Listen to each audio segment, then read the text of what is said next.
Hello everyone, welcome back to your channel. I hope आप सभी healthy होंगे और अपने एग्ज़ाम की प्रिपरेशन में अपना 200% दे रहे होंगे, क्योंकि अब हमारे एग्जामिनेशन में 10 दिन भी बाकी नहीं है और पढ़ना बहुत कुछ है, रिवीजन बहुत कुछ करना है।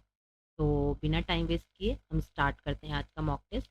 और आज के मॉक टेस्ट में सारे क्वेश्चन एनसीईआरटी बेस्ड हैं, तो हर एक क्वेश्चन को जरूर अटेम्प्ट करना, स्किप एक भी क्वेश्चन मत करना, क्योंकि हो सकता है एग्जाम में आपको ये क्वेश्चन देखने को मिले।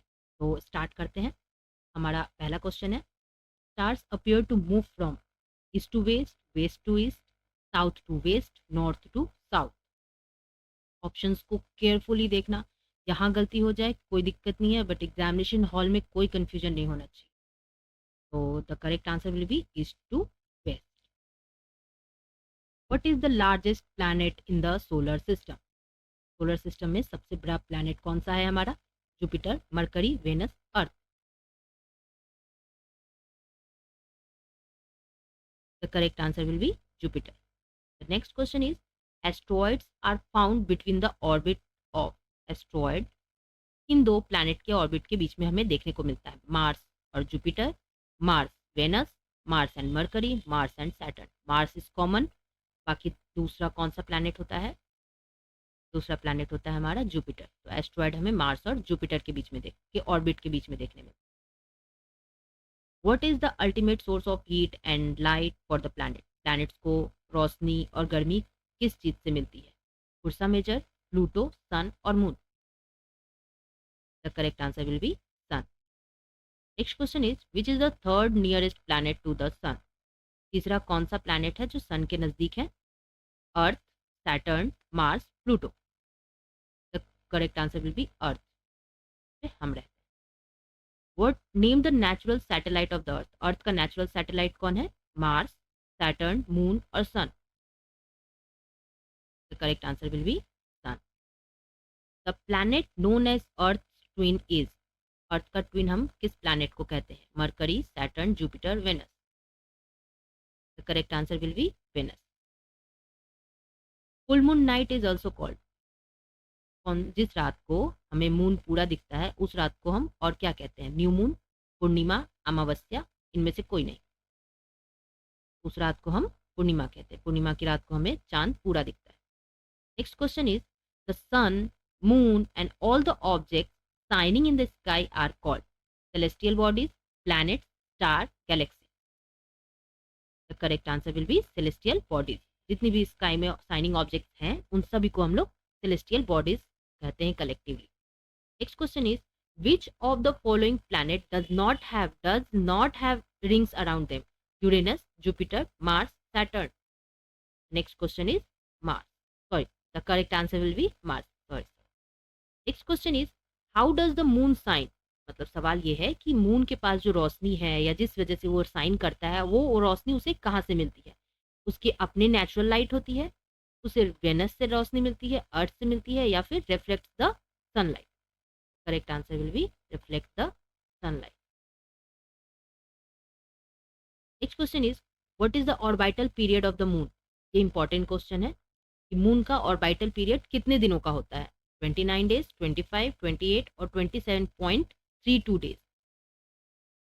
करेक्ट आंसर होगा हमारा 27.32 days. Next question is, the stars are not visible during the days. मतलब सवाल ये है कि तारे जो होते हैं वो हमें दिन में नहीं दिखते हैं, वो होते तो हैं लेकिन हमें दिखाई नहीं देते हैं। इसका क्या रीजन है? क्योंकि उनका साइज बहुत बड़ा है। Of their self illumination. Self illumination मतलब क्या होता है कि ऐसे ऑब्जेक्ट जिनकी अपनी खुद की रोशनी होती है, तो ये तो बिल्कुल नहीं होगा। Stars are far from the Earth, sun light is very bright.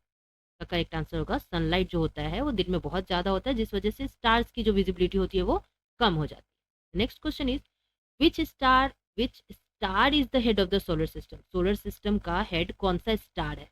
Big moon, earth, sorry big bear, earth, moon और सन। करेक्ट आंसर होगा सन। सन जो है वो भी एक स्टार ही है जो कि हेड है सोलर सिस्टम का। नेक्स्ट क्वेश्चन है, सन से सबसे नजदीक कौन सा प्लैनेट है? सन के सबसे नजदीक जो प्लैनेट है वो कौन सा है? मरकरी है, अर्थ, वेनस या मार्स?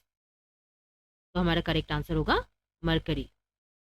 नेक्स्ट क्वेश्चन क्या है, which is the brightest planet in the universe? Universe में सबसे ब्राइट कौन सा प्लैनेट है? Saturn, Mercury, Venus, Earth. The correct answer is Venus. Exam में ये बात ध्यान रखना कि ऑप्शंस को भी देखना केयरफुली, और क्वेश्चंस में जो मेन पॉइंट है, लाइक इसमें क्या है, ब्राइटेस्ट ब्राइटेस्ट पॉइंट इंपॉर्टेंट है, और universe, these words are important. Question को पढ़ना, होल्ड करना, ऑप्शंस को देखना, देन आंसर मार्क करना, और जल्दबाजी करने की कोई जरूरत नहीं है। Next question is which is the nearest star to the Earth? Sun, moon, Mercury, Venus. अब यहाँ पे क्या है? नियरेस्ट। नियरेस्ट कौन सा है? अर्थ कौन सा स्टार है जो अर्थ के सबसे नजदीक है? करेक्ट आंसर होगा सन, क्योंकि sun is also a star. Next question is all the planets move around the sun in an, जो जितने भी प्लैनेट्स होते हैं वो सभी सूरज की चक्कर लगाते हैं, बट जो पाथ होता है वो कैसा पाथ होता है? रेक्टेंगुलर होता है, सर्कुलर होता है, स्ट्रेट होता है, या इलिप्टिकल होता है? Correct answer will be elliptical path होता है। Why is the Earth called the blue planet? Earth को ब्लू प्लैनेट हम क्यों कहते हैं? ब्लू ब्लू ब्लू जो कलर वो दिखता है हमें, वो किस रीजन से दिखता है? Because 2/3 surface is covered by water, क्योंकि एयर का कलर ब्लू होता है, बिल्डिंग्स का कलर ब्लू होता है, या लैंड का कलर ब्लू है, इसी वजह से। तो करेक्ट आंसर होगा, क्योंकि अर्थ सरफेस जो है वो 2/3 हमारा वाटर से कवर्ड है, जिस वजह से कलर जो होता है प्लैनेट का वो हमें ब्लू दिखता है, इसलिए इसे ब्लू कलर कहते हैं, ब्लू प्लैनेट के नाम से जानते हैं। नेक्स्ट क्वेश्चन है गैस is the closest celestial body to our Earth? Planet, galaxy, Earth और मून। अब क्या कह रहा है? क्लोजेस्ट सेलेस्टियल बॉडीज, हमारे अर्थ के सबसे क्लोजेस्ट कौन सा सेलेस्टियल बॉडी है? तो correct answer will B moon. अब नेक्स्ट हम स्टार्ट करेंगे साइंस के कुछ इंपॉर्टेंट क्वेश्चन, जो कि पूरी तरह से एनसीईआरटी ही बेस्ड है, तो इजी होंगे, बट बीपीएससी जो एग्ज़ाम कंडक्ट कर रही है वो एनसीईआरटी को ही फॉलो करती है, तो इसलिए ज़रूरी है कि हम एनसीईआरटी को थॉरली हर एक चीज़ को देखें। तो सारे क्वेश्चन एनसीईआरटी से लिए गए हैं। तो फर्स्ट क्वेश्चन है which part of the air, major part of the air is constituted by? Nitrogen, oxygen, carbon dioxide, inert gases. Air में सबसे ज़्यादा कौन सा कंस्टिट्यूएंट होता है? इसका करेक्ट आंसर हो जाएगा नाइट्रोजन। एयर में सबसे ज़्यादा नाइट्रोजन होता है। Which of the following gas helps in burning? Burning में कौन सा गैस मदद करता है? Nitrogen, oxygen, carbon dioxide, carbon monoxide. तो करेक्ट आंसर होगा oxygen. Which of the following gas we use in breathing? ये तो इजी क्वेश्चन है, सांस किस गैस की वजह से लेते हैं? तो ये ऑक्सीजन हो जाएगा। नेक्स्ट क्वेश्चन इज विंड क्या है? Air around us, rising hot air, air in motion, none of this. Correct answer हो जाएगा air in motion is called wind.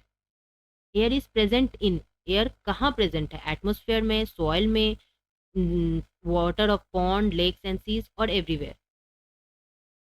Water कहाँ, एयर कहाँ प्रेजेंट है? हर तरफ, हर जगह हवा है। अब एयर है क्या? What is air? Is a mixture है, एक प्योर सब्सटेंस है, एक एलिमेंट है, या फिर anything that depends on the place where it is found?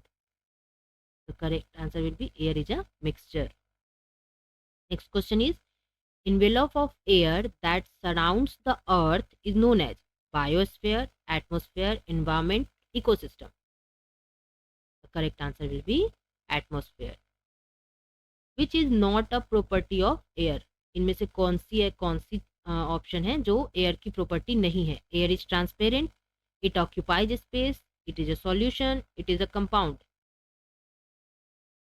तो एयर कंपाउंड नहीं है, नहीं है, ये ध्यान रखना। The ratio of nitrogen to oxygen in the air is, जो नाइट्रोजन और ऑक्सीजन का जो रेशियो होता है हवा में, वो किस रेशियो में होता है? 1:4, 4:1, 3:1 और 1:2। करेक्ट आंसर विल बी 4:1, क्योंकि एयर में हमने अभी ऊपर क्वेश्चन में देखा कि सबसे ज़्यादा नाइट्रोजन होता है और ऑक्सीजन का जो रेशियो होता है वो 1 होता है। The main constituents of air is, question repeat है क्योंकि इंपॉर्टेंट है, तो correct answer will B nitrogen. Now starts the most important current affairs. तो करंट अफेयर्स बेसिकली मई मंथ के लिए गए हैं, क्योंकि लास्ट 6 मंथ के हमें कवर करने हैं, तो हर मंथ के इंपॉर्टेंट क्वेश्चंस मैं ला रही हूँ। तो स्टार्ट करते current affairs. Name the person who has been appointed as director in the department of land resources. Department of land resources में कि कौन से डायरेक्टर अपॉइंट हुए हैं? सर्वनंद बर्नवाल, आदित्यनाथ पांडे, आलोक कुमार सिंह या सुखविंदर शर्मा? तो करेक्ट आंसर होगा सर्वदानंद बांडवाल।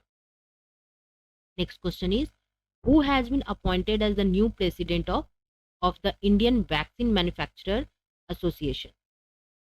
अपॉइंटमेंट से ज़्यादा क्वेश्चंस थे लास्ट 2 एग्जामिनेशन में, इसलिए वो उस पे ज़्यादा फोकस किया है मैंने। तो इसका करेक्ट आंसर हो जाएगा डॉक्टर कृष्णा एम इल्ला। इनको इंडियन वैक्सीन मैन्युफैक्चरर एसोसिएशन का प्रेसिडेंट अपॉइंट किया गया है।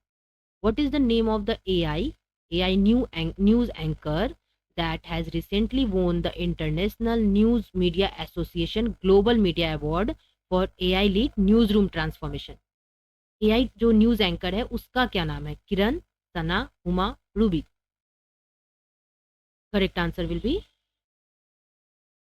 सना। Zimbabwe was recently launched new currency ZIG in attempt to resolve money crisis. What does ZIG stands for? ये इंपॉर्टेंट क्वेश्चन है। ZIG क्या है? Zimbabwe gold, Zimbabwe government, Zimbabwe great, Zimbabwe general? Correct answer will be Zimbabwe gold. Now the next question is which state had suspended the manufacturing license of 14 products from Patanjali? इसका करेक्ट answer हो जाएगा Uttarakhand. Uttarakhand state जो है उसने पतंजलि के 14 products के licence को सस्पेंड कर दिया है। Next question is according to IQ air which city was found to be the most polluted city in the world? Most polluted city कौन सी है? New Delhi, Chiang Mai, Hanoi, Kathmandu? Correct answer will B Kathmandu. Next question is constitution park jointly developed by Indian Army and Punit Balan Group was inaugurated in which city? Mumbai, Chennai, Kochi, Surat, Pune? Correct answer will be Pune. Who among the following was honored by the esteemed Vice President of India, Senior Jagdeep Dhankar, for her outstanding contribution to the cause of corporate social responsibility? ये कौन है? Doctor Bina Modi. Next question is when is world tuna day annually observed? World tuna day important जो days होंगे वो जरूर से देख के जाना क्योंकि वो वहाँ से क्वेश्चन आए थे। तो अभी हेडमास्टर का एग्जाम हुआ है उसमें भी एक क्वेश्चन इंपॉर्टेंट डेट से देखे गए, वो जरूर कवर कर लेना, रिविजन जरूर कर लेना एक बार। इसका करेक्ट आंसर हो जाएगा वर्ल्ड ट्यूना डे ऑब्जर्व करते हैं हम 2 मई को। Jeremy Manele has been appointed as the prime minister of which country? Jeremy Manele किस कंट्री की प्राइम मिनिस्टर अभी बनी है? Solomon Island, Papua New Guinea, Marshall Islands या न्यू कैलेडोनिया? इसका करेक्ट आंसर भी हो जाएगा सोलोमन आइलैंड। तो that's it for today video. I hope ये क्वेश्चन सारे आपको अच्छे लगे होंगे, आपने सारे क्वेश्चन अटेम्प्ट किए होंगे और आपने कितने करेक्ट किए आंसर वो मुझे कमेंट बॉक्स में प्लीज़ बताना, मैं वेट करूंगी आपके कमेंट का। और अगर आपको चाहिए कि मैं किस तरह से इम्प्रूव करूँ कंटेंट को तो वो भी सजेशंस आप कमेंट बॉक्स में प्लीज़ मेंशन करना। That's it for today, thank you so much and all the very best and do well in your examination. Bye bye, take care.